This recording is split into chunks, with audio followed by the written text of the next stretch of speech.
14 বছর বয়স মাত্র, 12 বছর বয়স, কিন্তু একটা নামাজ, একটা ওয়াক্ত নামাজ পড়ে না। আরে মুসলমানের বাচ্চা এত বড় অসভ্য কেমনে হলো?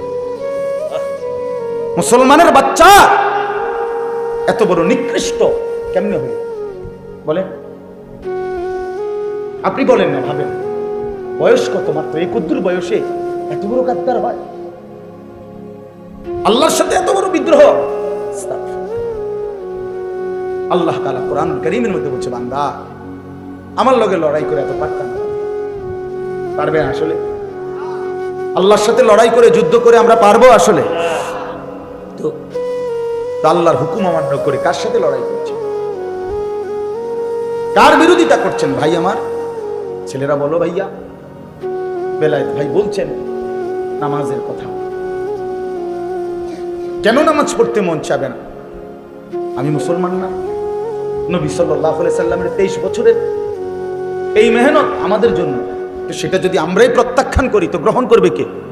হাদিসের মধ্যে আছে, আল্লাহ নবী সাল্লাল্লাহু আলাইহি ওয়াসাল্লাম বলেন, আল্লামানি রব্বি ফাআহসানা তালিমি, আমার আল্লাহই আমাকে ইলম শিখিয়েছেন, সর্বোত্তম ইলম, কোরআন সুন্নাহর সর্বোত্তম জ্ঞান আল্লাহই শিখিয়েছেন। এরপরে নবীজি বলেন ওই হাদিসে, ওয়া আদ্দাবানি রব্বি ফাআহসানা তা'দীবি, আমার আল্লাহই আমাকে সাথে সাথে সর্বোত্তম আদব, উন্নত শিষ্টাচার, উত্তম আখলাক শিখিয়েছেন। এজন্য নবী সাল্লাল্লাহু আলাইহি ওয়াসাল্লামের ইলম এটাও আল্লাহ দিয়েছেন, নবীজির সমস্ত সুন্নাত তরিকা এটা আল্লাহ তাআলাই দিয়েছেন, আল্লাহ তাআলাই শিখিয়েছেন। এজন্য রাসূলুল্লাহ সাল্লাল্লাহু আলাইহি ওয়াসাল্লামের সুন্নাতের ব্যতিক্রম কোনো কিছুই পৃথিবীতে এর চাইতে বেশি সুন্দর হইতে পারে কোনো কিছুতেই। মাথার চুল থেকে পায়ের নখ পর্যন্ত, ঘরে কিংবা বাইরে, রাস্তায় কিংবা প্রকাশ্যে, জীবনের সমস্ত জায়গায়, প্রতিটা নিঃশ্বাসে নিঃশ্বাসে আল্লাহ নবী সাল্লাল্লাহু আলাইহি ওয়াসাল্লামের যা তরিকা, আল্লাহর কসম এটাই সবচেয়ে সুন্দর, এটাই বাস্তবতা, এটা যৌক্তিক কথা।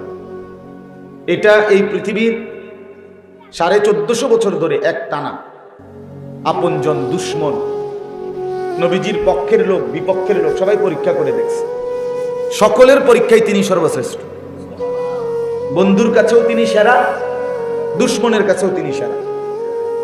নবীজি সাল্লাল্লাহু আলাইহি সাল্লামের সমকক্ষ বিকল্প আরেকজন কোন মহামানব কেউ পৃথিবীতে দাঁড় করাইতে পারে না, কোন ধর্মের কাছে নাই, কারো কাছে নাই। নবী সাল্লাল্লাহু আলাইহি ওয়াসাল্লামের কোনো একটি নীতি রীতি এর ব্যতিক্রম অন্য কোনটা এর চাইতে সুন্দর, এর চাইতে যুক্তিসঙ্গত, এরকম কিছু পৃথিবীতে এখন পর্যন্ত প্রমাণিত হয়। নবীজি সাল্লাল্লাহু আলাইহি সাল্লাম যেভাবে চুল রাখছেন, যেভাবে চেহারার আকৃতি ছিল, যেভাবে ঘরে সংসারে টয়লেটে বাথরুমে খানায় ঘুমে সর্বকিছুতে তিনি যেভাবে করছেন, যেটা এটাই সবচেয়ে সুন্দর। যা সুন্নত তাই আহসান, যেটাই সুন্নত এটাই সবচেয়ে সুন্দর নবীজি সাল্লাল্লাহু আলাইহি ওয়াসাল্লাম। এর ব্যতিক্রম কোনো কিছুই সুন্দর না, এর সমকক্ষ হইতে পারে না। এই জন্য আমরা যদি এটা বুঝি, তো রাসূলুল্লাহ সাল্লাল্লাহু আলাইহি ওয়াসাল্লামের সাহাবীদের মধ্যে এই আমলই ছিল, ওনারা আল্লাহর কথা, নবীজির কথা বসেই শুনতেন। কোরআন কারীমের মধ্যে আছে, মুসা আলাইহিস সালামকে আল্লাহ তাআলা তুর পাহাড়ে কথা বলার জন্য যখন তুর পাহাড়ের মধ্যে মুসা আলাইহিস সালাম আসছেন, প্রথম কথা বলার সময় আল্লাহ বলছেন ফাখলানা আলাইক, সরাসরি কোরআনের আয়াত। আল্লাহ তাআলা বলছেন, হে মুসা তোমার পায়ের জুতা খোলো। এরপরে বলছেন ওয়া আনাখতারতুকা ফাসতামি' লিমা ইউহা, আমি তোমাকে নির্বাচিত করেছি, এখন তুমি আমার কথা মনোযোগ দিয়ে শোনো। তাহলে বোঝা গেল আগে জুতা খোলো, এরপরে বলছে এখন আমি আল্লাহর কথা মনোযোগ দিয়ে শোনো, সরাসরি কোরআন। হযরত জিবরাইল আলাইহিস সালাম নবীজি সাল্লাল্লাহু আলাইহি সাল্লামের কাছে মানুষের আকৃতিতে আসছেন, আয়েশা নবীজির সামনে বসছেন আদবের সাথে। এরপরে বিভিন্ন দ্বীনি বিষয় জিজ্ঞেস করছে, মাল ঈমান, ঈমান কি, মাল ইসলাম, ইসলাম কি, মাল ইহসান, ইহসান কি। এই যে মাওলানা মুফতি বেলায়েতুল্লাহ ভাই এতক্ষণ ইহসানের উপরে অনেক কথা বললেন, তো এগুলো জিজ্ঞেস করছেন, নবীজি উত্তর দিছেন।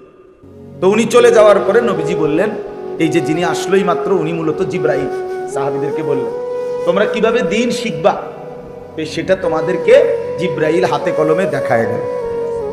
ওই জন্য দিন শিখতে হয় বসে বসে।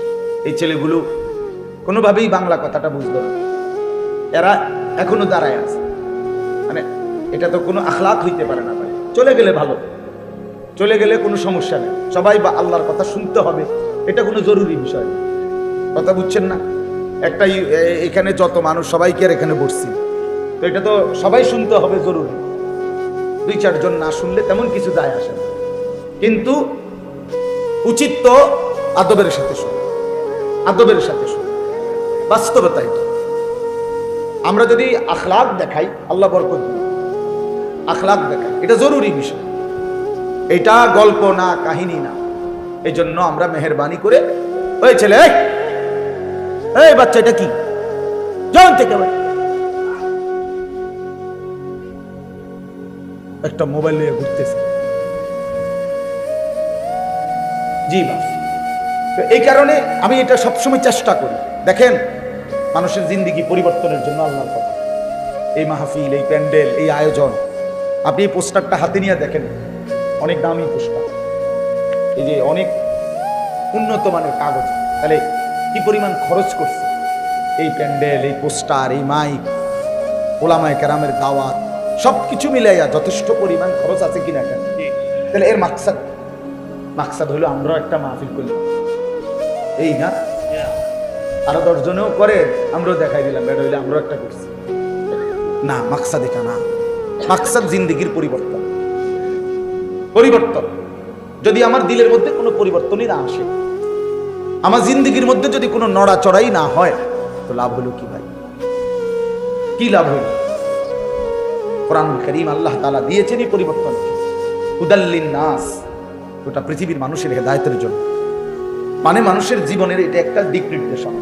আন্না হাদা সিরাতী মুস্তাকিমান, আল্লাহ বলছেন আন্না হাদা, নিশ্চয়ই এই কোরআনই হচ্ছে আমার সিরাতে মুস্তাকিম। ফাত্তাবিউহু, তোমরা সকলেই এই কোরআনকেই অনুসরণ করো। ওয়ালা তাত্তাবিউস সুবুল, আল্লাহ বলেন শোনো বান্দা, কোরআনকে বাদ দিয়ে অন্য কোনো রাস্তায় যেও না। ফাতাফাররাকা বিকুম আন সাবিলিহি, তাহলে তোমরা আমি আল্লাহর রাস্তা, জান্নাতের রাস্তা, কল্যাণের রাস্তা থেকে বিচ্ছিন্ন হয়ে যাবে। যালিকুম ওয়াসাকুম বিহি, আল্লাহ বলেন আমি কিন্তু এটা ওসিয়ত করলাম। আল্লাহ বলতেছেন যে বান্দা, আমি কিন্তু এটা তোমাকে ওসিয়ত করলাম। ওসিয়ত কি বুঝেন? মানুষ মৃত্যুর পূর্বে শেষ অবস্থায় যে কথাগুলো বলে, এগুলোরে কি কয়? এই মানে সাধারণ কথার চাইতে ওই সময়ের কথার গুরুত্ব বেশি হয় কিনা? আল্লাহ বলছেন আমি এগুলো ওসিয়ত করলাম। ওসিয়ত। এই জন্য ভাই আল্লাহ তাআলা বলছে কোরআন তোমার সরল সঠিক রাস্তা, একটা হেদায়েতের কিতাব। জীবনের যদি একটা দিক নির্দেশনা কারো মিলে যায়, তার জিন্দেগিটা সুন্দর হয়। যেমন আমরা সহজে বুঝাই, এখনকার সময়ে কেউ যদি কোনো জায়গায় যাইতে হয়, তো বলে যে মোবাইলের মধ্যে লোকেশন দেন, লোকেশন দিলে তাইলে এটা সামনে রাখলে এবার অটোমেটিক এটাই ডান বাম বলে দেয়, একদম নির্ধারিত জায়গায় গন্তব্যে পৌঁছে যায়। তাইলে একটা লোকেশন যদি পেয়ে যায় কেউ, তাহলে গন্তব্যে পৌঁছতে সহজ। একজন রাহাবার যদি আমরা মাহফিলে যাই, তো বিভিন্ন জায়গায় বলে দেই যে ভাই অমুক জায়গায় বড় রাস্তার মুখে একজন লোক রাখেন, একটা মোটরসাইকেল দিয়ে রাখেন, নয়তো আমার গাড়িতে একজন দিয়ে দিয়েন। তাইলে উনি বসলো, এবার উনি ডান বাম বললো, এবার গাড়ি চালাইয়া গন্তব্যে পৌঁছতে সহজ কিনা?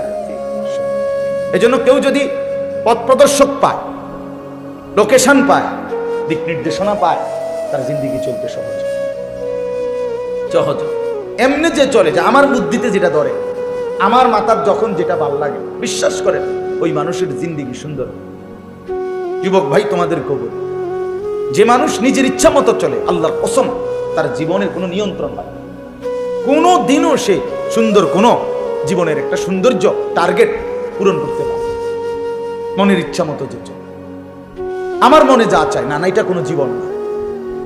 যার সামনে একজন পথ প্রদর্শক আছে, যার সামনে একটা দিক নির্দেশক গ্রন্থ আছে, একজন রাহবার আছে, তার জিন্দেগি নিরাপদ। তার জীবন নিলাম। এই জন্য কোরআনুল কারীমে আল্লাহ তাআলা আমাদেরকে দোয়া শিখাইছেন বারবার, ইহদিনাস সিরাতাল মুস্তাকিম সিরাতাল্লাযীনা আনআমতা আলাইহিম।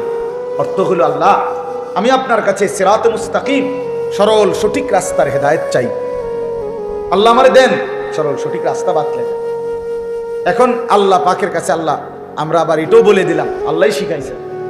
এখন আমি আল্লাহর কাছে সরল সঠিক রাস্তা চাই, মানে কি? মানে এখান থেকে জান্নাত। আমার এই লোকেশনটা বলে দেন, বুঝেন না কথা? আমি আল্লাহ জান্নাতে যেতে চাই। এখন এই যে আমার বাড়ি এখানে দাফুন্না, এখান থেকে জান্নাত আমার এই লোকেশনটা দিয়ে দেন, এইটা আমি চাইলাম আল্লাহ। এবার আপনি যদি আমার এটা দিয়ে দেন, তাইলে আমার জন্য এটা দেখে দেখে মেনে মেনে আমার জান্নাত পর্যন্ত পৌঁছা সহজ সহজ। এটা এই তখন আল্লাহ তাআলা বান্দাকে দুইটা জিনিস দিয়েছে। একটা হলো এই যে কিতাব কোরআনুল কারীম দান করছেন, আরেকটা হলো রাসূলুল্লাহ সাল্লাল্লাহু আলাইহি ওয়াসাল্লামকে দান করছেন। একজন রাহবারও দিলাম, কিতাবও দিলাম। কিতাবুল্লাহ রিজালুল্লাহ। আল্লাহ বললেন, বান্দা সিরাতে মুস্তাকিম চাচ্ছ, জান্নাতের রাস্তা চাচ্ছ, কিতাবের মধ্যে দিয়ে দিছি, বুঝাইয়া দেওয়ার মতো রাসূলও দিয়ে দিছি। এবার আর ভুল হওয়ার কোনো সুযোগ নেই, রাস্তা হারাবার কোনো যুক্তি নাই। বিশ্বাস করেন, আমি সবসময় এটা বলি, আল্লাহ যার রব, মুহাম্মদ সাল্লাল্লাহু আলাইহি সাল্লাম যার রাসূল, কোরআন যার কিতাব, ইসলাম যার ধর্ম, এই চারটি সর্বশ্রেষ্ঠ দৌলত নিয়ামত যার আছে, সে নষ্ট হবে কেন? সে চরিত্রহীন হবে কেন? সে বরবাদ হবে কেন? কিসের অভাবে মিয়া তুমি হারিয়ে গেলা? কিসের অভাব? এই চারটাই তো সর্বশ্রেষ্ঠ। আল্লাহই সর্বশ্রেষ্ঠ, মুহাম্মদ সাল্লাল্লাহু আলাইহি সাল্লাম সর্বশ্রেষ্ঠ, কিতাব কোরআন সর্বশ্রেষ্ঠ, ইসলাম সর্বশ্রেষ্ঠ। তাহলে চারটি সর্বশ্রেষ্ঠ নিয়ামত আমার কাছে আছে, আল্লাহ আমার দিছে, আমি এরপরও পথহারা হব? এটা কেমন কথা? কত বড় জুলুম, কত বড় জুলুম! এই জন্য এর চাইতে বড় দুর্ভাগ্য আর কারো হইতে পারে না যে আল্লাহকে পেয়ে ভুল পথে চলে গেল, রাসূল সাল্লাল্লাহু আলাইহি সাল্লামের মতো নিয়ামত পেয়ে ভুল পথে চলে গেল, কোরআনের মতো দৌলত পাইয়া জাহান্নামের রাস্তায় চলে গেল, ইসলামের মতো ধর্ম পেয়ে জাহান্নামের রাস্তায়। কেন? কেন? আমি এবার আপনার উত্তরবঙ্গ দাওয়াত ও তাবলীগের মেহনতে ছিলাম। মিয়া সাহেব ৭২ বছর বয়স্ক চাচা, হিন্দু, ওনার ২ ছেলে মুসলমান। তো ২.৫ ঘন্টা আমরা ৩ জন আলেম ওনারে কালেমার দাওয়াত দিছিলাম, ইমানের দাওয়াত। তো ২.৫ ঘন্টা বলার পরেও, বুঝানোর পরেও, চেষ্টার পরে ওনার মুখ দিয়ে একটা বার এই কালেমা লা ইলাহা ইল্লাল্লাহ এই শব্দটা উচ্চারণ করাইতে পারে। উনি বলতেছেন আমি এটা পড়ব। উনি এমনি কথাগুলো মানে, বাংলা কথাটি মানে। উনি বলছে ঈশ্বর অদ্বিতীয়, ঈশ্বরের কোনো অংশীদার নাই, এটা উনি কয়, কিন্তু লা ইলাহা ইল্লাল্লাহ এটা কইতে রাজি। আমি কাঁদছি পর্যন্ত, তখন চোখের পানি ফেলে, যে হায়, খুব বেশি নিজের কাছে তখন আফসোস লাগছে যে আহারে আল্লাহ, ৭২ বছর বয়স্ক একটা লোক, জীবনে কোনোদিন তার জবান দিয়া আল্লাহর কালেমাটা উচ্চারণ হলো না। আর আমারে আল্লাহ, আপনারে নওজোয়ান ভাই, তোমাদেরকে আল্লাহ কত বড় দৌলত দিছে যে আমরা সেই ছোট্টবেলা থেকে কত হাজার বার এই কালেমাটা পড়তে পারছি। এই সৌভাগ্যের কি মানে, এই সৌভাগ্যের বিনিময় কি? আল্লাহ যে এত বড় কিসমত আমগরে দিছে, এটার কি যোগ্যতা আমাদের? আমাদের কোনো যোগ্যতা আছে কি আসলে? তো আল্লাহ তাআলা দয়া করে আমারে মুসলমান মার ঘরে জন্ম দিয়েছে, দয়া করে আমারে মুসলমান বাবার ঘরে জন্ম দিয়েছে। আমি জানতাম না, কেউ আমরা জানতাম না। লাম ইয়াকুম শাইআম মাযকুরা। আল্লাহ বলেন, তোমরা তো উল্লেখ করার মতো কিছুই ছিল না, তোমাদের নিয়ে কারো কাছে কোনো আলোচনা ছিল না।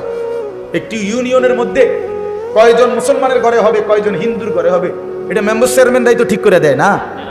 তো আল্লাহ তাআলা বলেন, কারো কোনো নাম ধাম তো ছিল না, পৃথিবীর কেউ জানতো না। আমি আল্লাহ আমার ফয়সালাতে যাকে যেভাবে বন্টন করার আমি বন্টন করেছি, আমি বন্টন করেছি। এর জন্য ভাই আমার, বন্ধু আমার, দোস্ত আমার, বাস্তবতা এটাই, আল্লাহকে পেয়ে পথ হারাইলে দুর্ভাগ্য, মুহাম্মদ সাল্লাল্লাহু আলাইহি সাল্লামের মতো রাসূল পেয়ে পথ হারাইলে দুর্ভাগ্য।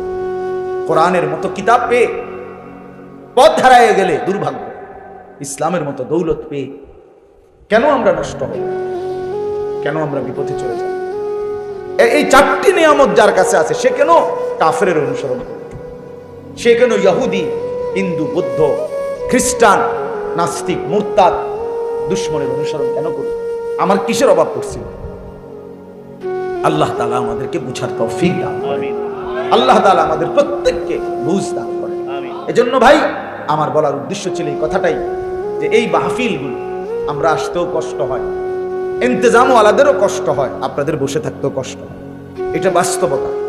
এই ঘাড় আছে না, এরকম তাকাইয়া থাকলে 1 ঘন্টা ঘাড়ে ব্যথা করে। আমিও তো অনেকের বড় বড় আলেমদের বয়ান শুনি, তখন তো আমারও বুঝি যে এরকম যে একটানা তাকায় থাকলে কষ্ট আছে, ঘাড়ের মধ্যে কি লাগে, কষ্ট লাগে, ব্যথা লাগে। তাহলে এই কষ্ট করে যদি আমি শুনলাম আল্লাহর কথা, আয়োজন করলাম, আসলাম আমরা, বিনিময়ে আমাদের কোনো পরিবর্তন হলো না, তো কি হলো ভাই? হলোটাকে তুমি যুবক তোমার মতোই রয়ে গেলা বছরের পর বছর, তো আল্লাহর কোরআন তোমার উপরে কি প্রভাব ছিল? এই ওয়াজ, এই নসিহত তোমার মধ্যে কোনো পরিবর্তন আনলো না। কলিজা এত পাথর হয়ে গেল, দিল এত শক্ত হয়ে গেল ভাই এই অল্প বয়সে। তোমরা ছেলেরা আগে চিন্তা করো আমার এই কথাটা। মাত্র 18 বছর বয়সে তোমার কলিজা এত বড় শক্ত হয়ে গেছে যে একটা সেজদা দিতে মন চায় না। তুমি নাফরমানের বয়স যখন 60 বছর হবে, তো তোর কলিজা কেমন পাথর হবে? হায় নাফরমান, ভেবে দেখো, এত অল্প বয়সে তুমি যদি এত বড় জালেম হয়ে যাও, এত অল্প বয়সে যদি তুমি এত বড় আল্লাহর দুশমন হও, তো আগামী 30 বছর পরে তুমি কই যাবে? চিন্তা করেন, ইনসাফের সাথে ভাবেন। এত অল্প বয়সে সে এমন গাদ্দার, 14 বছর বয়স, মাত্র 12 বছর বয়স, কিন্তু একটা নামাজ, একটা ওয়াক্ত নামাজ পড়ে না। আরে মুসলমানের বাচ্চা এত বড় অসভ্য কেমনে হলো? মুসলমানের বাচ্চা এত বড় নিকৃষ্ট কেমনে হলো বলেন? আপনি বলেন না, ভাবেন। বয়স কত মাত্র, এই কদ্দুর বয়সে এত বড় গাদ্দার হয়, আল্লাহর সাথে এত বড় বিদ্রোহ। আল্লাহ তাআলা কোরআন কারীমের মধ্যে বলছে, বান্দা আমার লগে লড়াই করে এত পারতাম না। পারবে আসলে? আল্লাহর সাথে লড়াই করে, যুদ্ধ করে আমরা পারবো আসলে? তো আল্লাহর হুকুম অমান্য করে কার সাথে লড়াই করছেন? কার বিরোধিতা করছেন ভাই? আমার ছেলেরা বলো ভাইয়া। বেলায়েত ভাই বলছেন নামাজের কথা, কেন নামাজ পড়তে মন চাবে না? আমি মুসলমান না? নবী সাল্লাল্লাহু আলাইহি সাল্লামের 23 বছরের এই মেহনত আমাদের জন্য, তো সেটা যদি আমরাই প্রত্যাখ্যান করি তো গ্রহণ করবে কে? বলেন।